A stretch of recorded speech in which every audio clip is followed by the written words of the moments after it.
Hey everyone, I arrived in Portugal in October 2020, and 5 years later I finally submitted my citizenship application. I am filming this at a bit of a turning point. The law in Portugal has just changed, moving the residency requirement for most people from 5 to 10 years. I feel incredibly grateful because a few months difference would have doubled my timeline. In this video, I'm walking you through exactly how I did it, from the day I landed to the moment I got my tracking code, so you can see what the process actually looks like from the inside. That said, I have broken this video down into chapters, so do feel free to jump to the sections that are the most relevant to you. I also want to mention that at points I was fortunate enough to work with a lawyer regarding the process, but I know not everyone is in that position, so I want to share what I learned from going through it myself and with the advice of the lawyer. Of course, I do have to say that I'm not a lawyer myself and nothing in this video is legal advice, so if your situation is complicated, do speak to a lawyer or get professional advice. I've also made another video detailing the immigration changes, so if you're interested in that, check out that video as well. The link is in the description below. Welcome back to Sense and Sensitivity. If you're new here, this channel follows how my partner and I left our careers in law and architectural visualization to find a life beyond the 9 to 5. So far, we've tested life in Japan, China, and Malaysia, but today we're talking about how I made Portugal permanent. My journey started in October 2020 when I moved to Portugal from Russia. At that point, I didn't speak any Portuguese, I didn't arrive with a comfortable base in the language, I was starting from basically nothing. But I had a pretty clear reason for being there. As a British citizen, Brexit was about to happen. I wanted to regain my rights in Europe, create more stability, and eventually put myself in a position where I could apply for Portuguese citizenship for my own benefit and of my potential future family. So, to be honest, from the beginning, I did kind of prioritize paperwork. I always took scans of every document I received and made sure that if anything happened, I still had some copies. I digitized every paper I ever had. At the time, it did make my notes folder look like a little bit of a mess, but looking back on it, it was well worth it. Because with Portuguese citizenship, the documents you collect years earlier can become very important later. And if I ever need anything, I still can just search in my Notes app and save myself a ton of time. Getting residency. The first major step for me was getting my first rental contract and getting my CRUE at the City Hall. CRUE stands for Certificado de Registro de Cidadão da União Europeia, which in English is basically the EU Citizen Registration Certificate. In other words, my residency. In my case, I got it in November 2020 because I moved to Portugal as an EU citizen just a couple of months before the UK fully left the EU after Brexit. That timing really mattered. If I had arrived later, the process would have been very different. If you're a third country national, you need to apply via AIMA for residency, and it can take over 12 months to receive the approval, then the card, during which time you cannot leave the country. At the time, because I didn't speak Portuguese and understand the local bureaucracy, I used a lawyer straight away. I do know that some people will do this part themselves, and that can work perfectly well, but for me, I didn't want to risk getting something wrong at the very beginning. The CRUE itself was actually very straightforward for me as an EU citizen, but the wider setup was still difficult. I needed an accountant to help with my physical number, I needed a social security number, and I had to register with the SNS, which is basically the Portuguese NHS. So having professionals help me over the first couple of hurdles was a massive help. They knew what was needed, how to deal with the local authorities, and how to get the registration done properly. From the get-go, I was very conscious that the first residence document was the foundation for everything to come. The residency clock. One thing I think people really need to understand early is when the citizenship clock actually starts. At the time of recording, it starts when your residency is formally requested, if this request is ultimately approved. But under the new law, this appears to move the start date back to the issuance of the first residency permit, not the date that you applied. But I do discuss all the new changes in another video on our channel. For non-EU citizens dealing with the modern AIMA delays, this change could lengthen your citizenship time by around 2 years or more. Building the 5-year timeline. From 2020 onwards, I focused on keeping my life in Portugal documented. This meant keeping records of contracts and documents, proving my tax records, residence, banking, healthcare, and anything else that helped show my connection to Portugal. This is something people really underestimate. Living somewhere is one thing, but proving it clearly 5 years later is another thing entirely. The Portuguese language requirement. Another major part of the process was proving my Portuguese language ability. For naturalization, most people need to show at least A2 Portuguese. There are two ways to do this. I did it through CIPLE exam with the Universidade de Lisboa, through CIPLE, which I've included the link in the description below. At the time I booked it, it costed me around 85 euros. As of the date I'm recording this, CIPLE is the official route of Portuguese as a foreign language certification and is accepted for nationality purposes when done through a recognized assessment center. And honestly, although I passed, I did find it quite hard. A2 may sound pretty low, but I would not treat it casually. Even though I used Portuguese in daily life and I had studied Spanish at university, the exam was still much harder than I had anticipated. There is a big difference between everyday Portuguese and exam Portuguese. In daily life, you might need to order food, speak to a doctor, do your taxes, deal with shops, and understand basic messages to get by. But the exam is structured. It tests your reading, writing, listening, speaking, and you need to understand the format. Also, book really early, like really early. As soon as the exam dates and locations appear, places can disappear incredibly quickly. Honestly, they sell out like a John Mayer concert. So don't leave it until the last minute and assume there will be a convenient place and date waiting for you. Instead of sitting the CIPLE exam, you can also prove the language requirement through certain regular classes in Portugal. But this is the key point. The course has to be officially recognized for nationality purposes. As recently there have been reports of applicants relying on A2 certificates from private language schools or community centers that were not properly accredited. The risk is that IRN may reject a certificate if it cannot be verified or if it is not compliant. So do be very careful with these fast-track language schemes. If someone is promising a guaranteed certificate without a proper exam, without a government-approved course, or without a verifiable record, I would be extremely cautious. Preparing the documents. As I said, I reached my 5-year mark in November 2025. I used the same lawyer again for the citizenship application. The reason was simple. I just didn't want to miss anything. After waiting 5 years, I really did not want the application delayed because of a missing certification, a document not being prepared correctly, or something technical that could have been avoided. I'm also quite anxious with important paperwork, so for me, the peace of mind was well worth it. In total, I did pay close to 2,000 euros for the legal work and handling application, and that is definitely not cheap. Some people will pay less, especially if their case is very straightforward or if they do pass it themselves. But in my situation, I wanted someone experienced to check everything, prepare the file properly, authenticate documents where needed, and submit it in the correct way.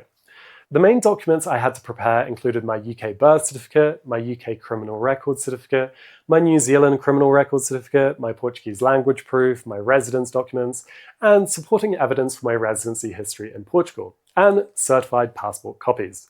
If you're a dual national, you need to provide documentation from all the countries of origin. Even though I hadn't been in New Zealand since the age of criminal responsibility, I still needed the New Zealand criminal record certificate. And also, for my UK and New Zealand documents, I was advised by my lawyer that they needed to be paper apostilled, not e-apostilled.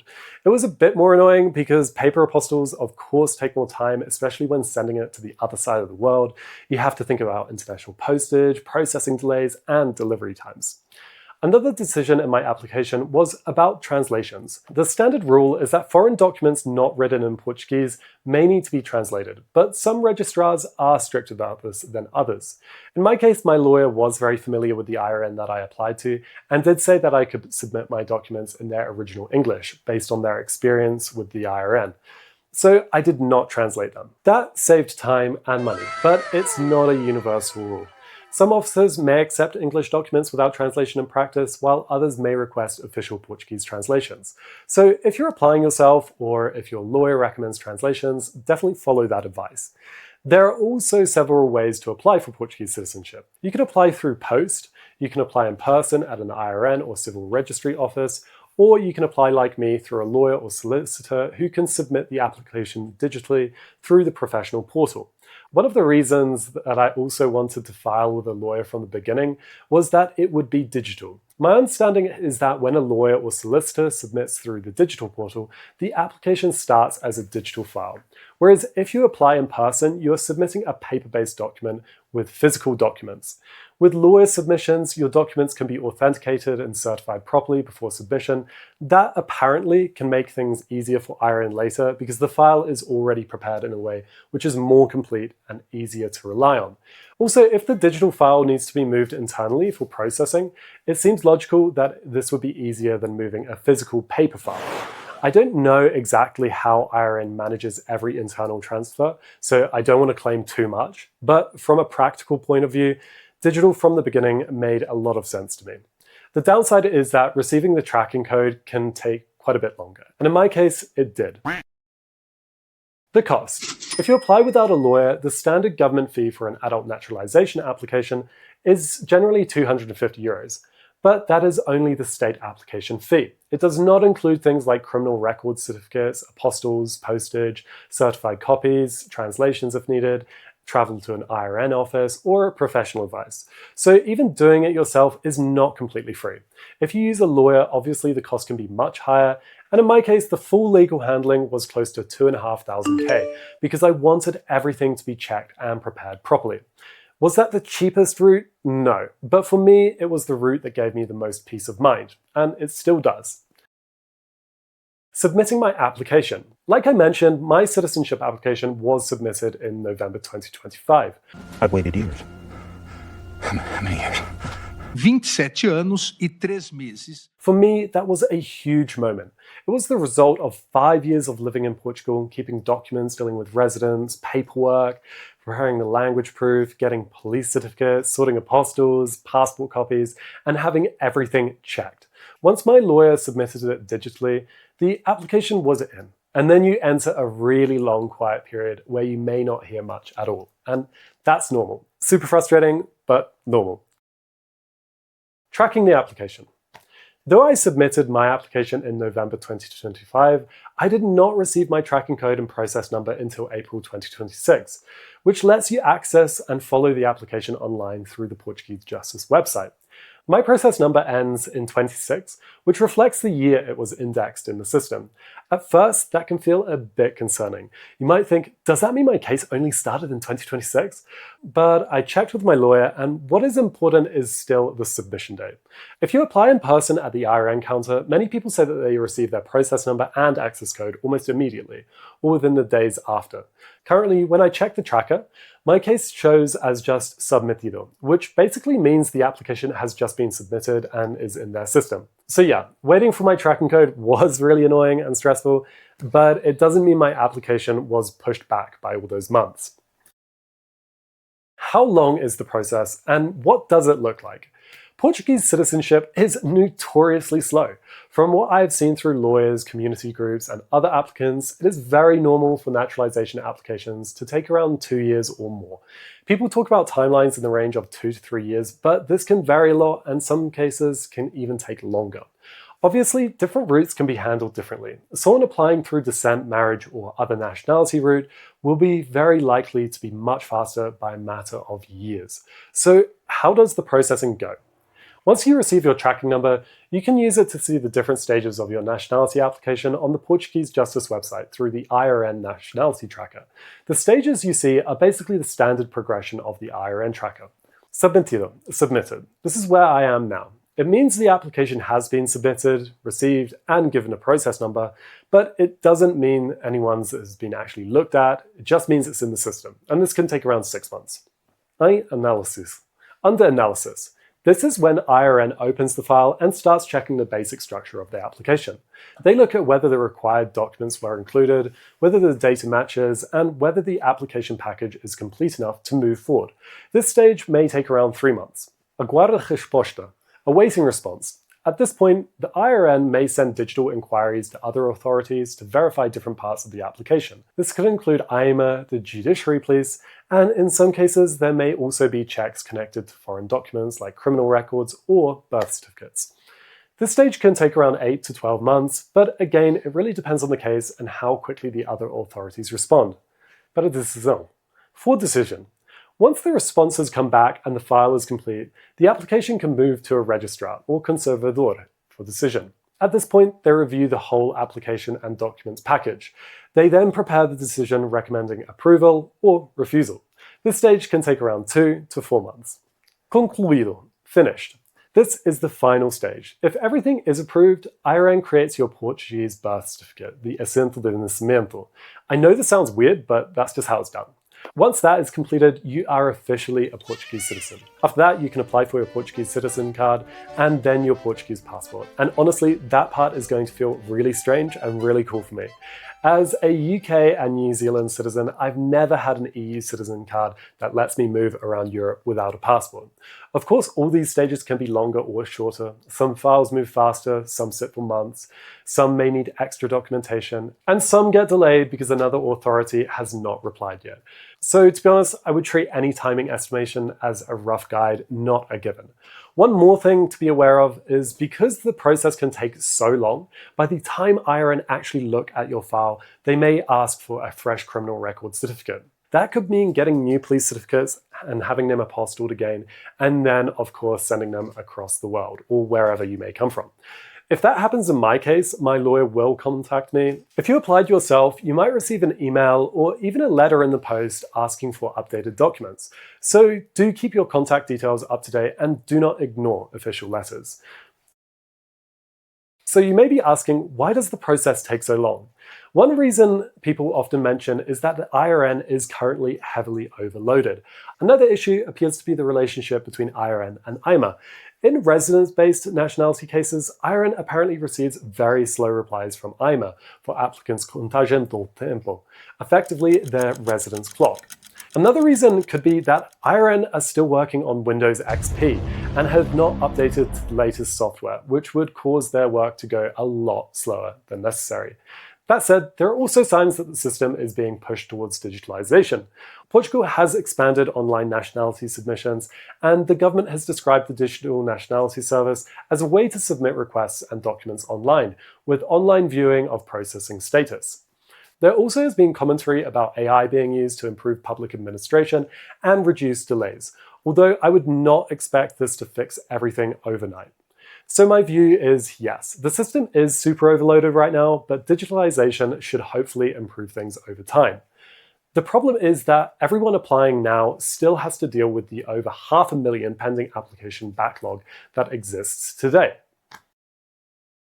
Absences. Another part of the 5-year period that I had to be careful with was absences from Portugal. For residence continuity, you need to think about how much time you will spend outside the country.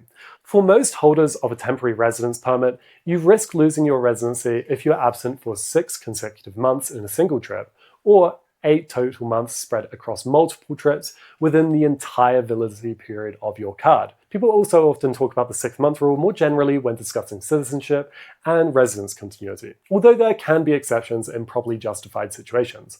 But the main thing is that you need to be careful and also be able to evidence your timeline.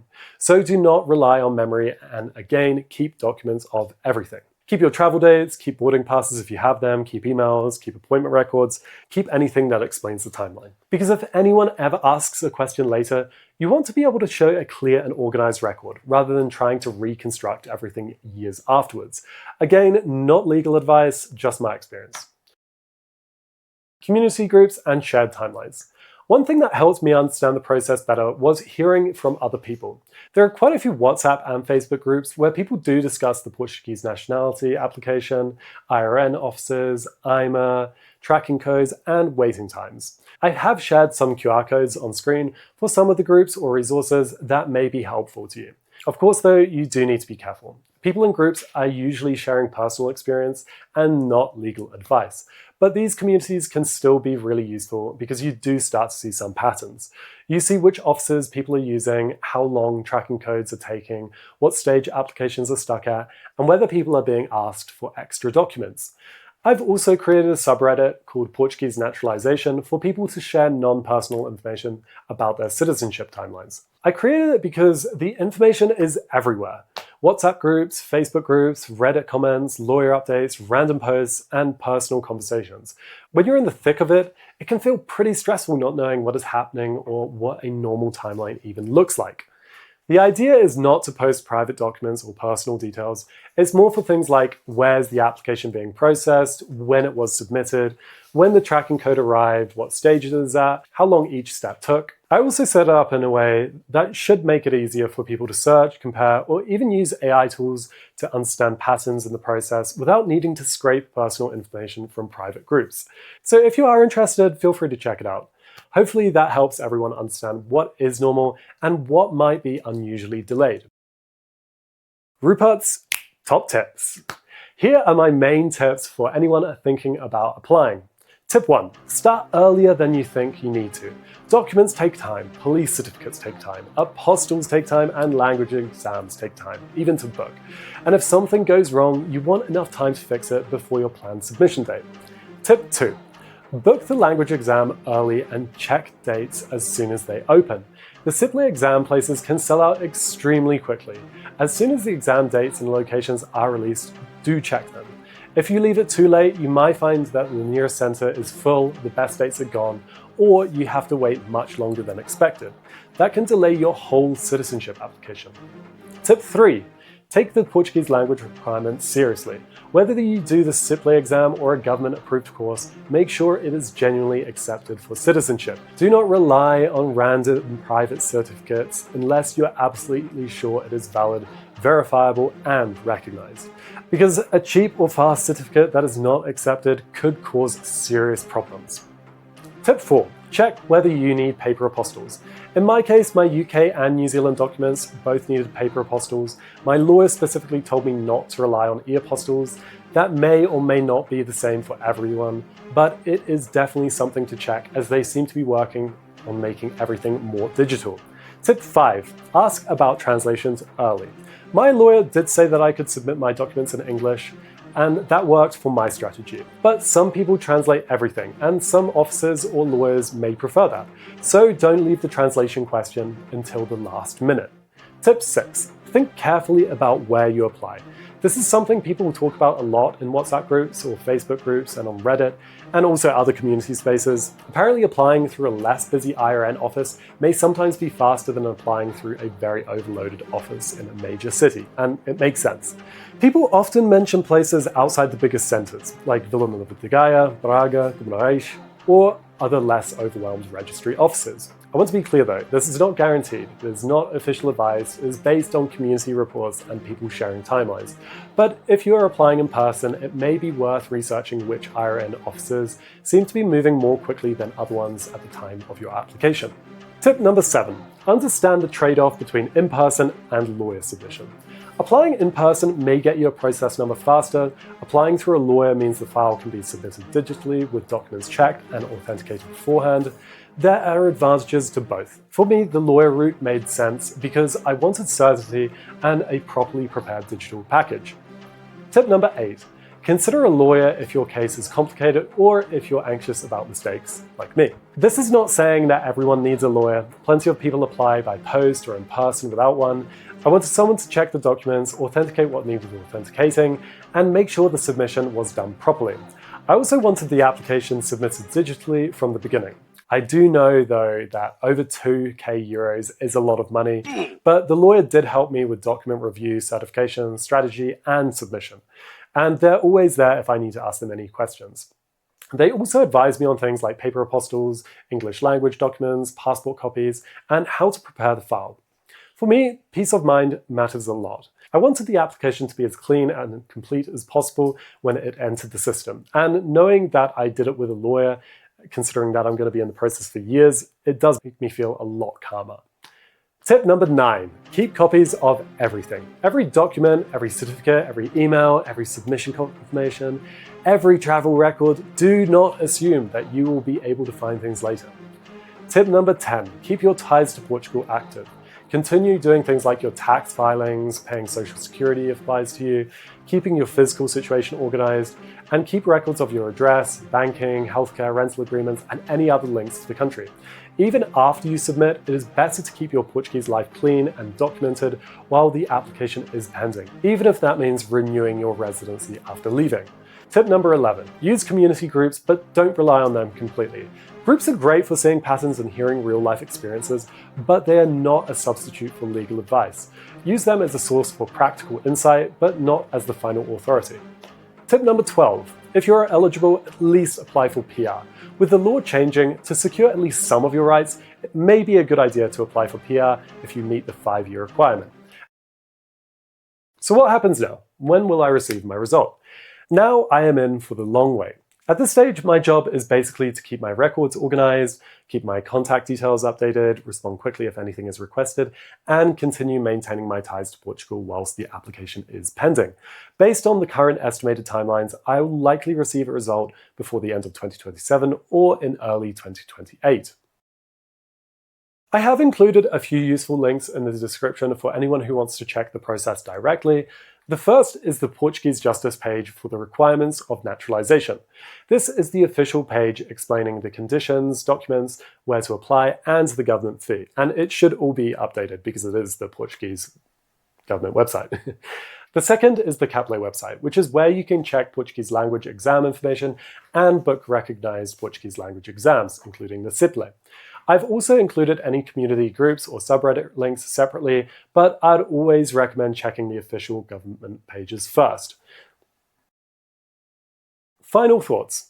If you are planning to apply for Portuguese citizenship, my biggest message is prepare properly and, in my opinion, years in advance. The application itself is only one part of the journey. The real work is everything that comes before it. Your first residence document matters, your language certificate matters, your criminal records matter, your apostils matter, your passport copies matter, especially if you're a dual citizen or have traveled using more than one passport. Your absences matter, your tax and social security positions matter, and the way your file is prepared also matters. For me, using a lawyer was the right choice because I wanted peace of mind, like I said, and I wanted it done properly. But for someone else, applying in person or by post might just make more sense. There is no single perfect route for everyone. But whatever route you choose, be organized, check the current rules, and don't leave everything until last minute. I do really hope this video helps anyone going through the Portuguese citizenship process themselves, because it can be super confusing and super stressful. I have also made another video, like I mentioned, about the coming changes, so if you're interested in that, do check it out. Thanks for watching. As always, if you enjoyed this video, don't forget to hit that like, subscribe, and notification bell. Adeus e boa sorte! Okay, I'm done.